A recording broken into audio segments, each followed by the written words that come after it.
Assalamualaikum warahmatullahi wabarakatuh. Sampurasun, salam rahayu, salam budaya, palawargi sadayana. Palawargi, ayeuna abdi bade ngingetkeun atawa ngenalkeun ya kaulinan baheula permainan tradisional.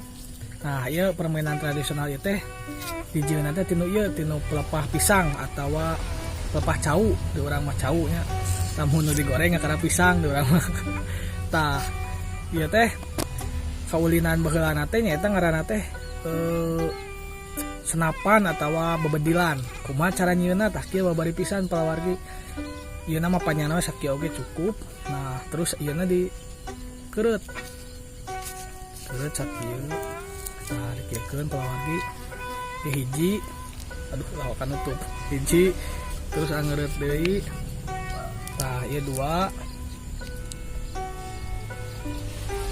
Keureut deui. Ah, ieu tilu. Nah, jadi teh kieu palawargi. Cara ngamainkeunna kumaha? Tah, cara ngamainkeunna teh tinggal dikiekeun hungkul. Sieuna teh. Tah, kitu palawargi. Sakali deui nya ieu dangukeun suarana. Ieu teh baheula mah rame pisan permainan ieu teh. Kira ieu. Tah, kitu palawargi. Nah, palawarginya kaulinan baheula teh seueur pisan.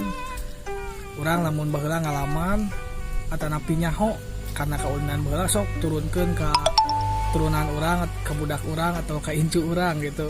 Sangkan kaulinan baheula teh teu leungit. Kusabab naon? Kaulinan baheula mah ngalatih kreativitas urang, terus teh komo lamun bari lompatan mah ngalatih oge motorik budak atau motorik urang gitu. Sakitu palawargi hatur nuhun. Cing sarehat, sehat lahir, senarang batin, sareng mudah-mudahan cing gampilkeun milari rezekina. Hatur nuhun.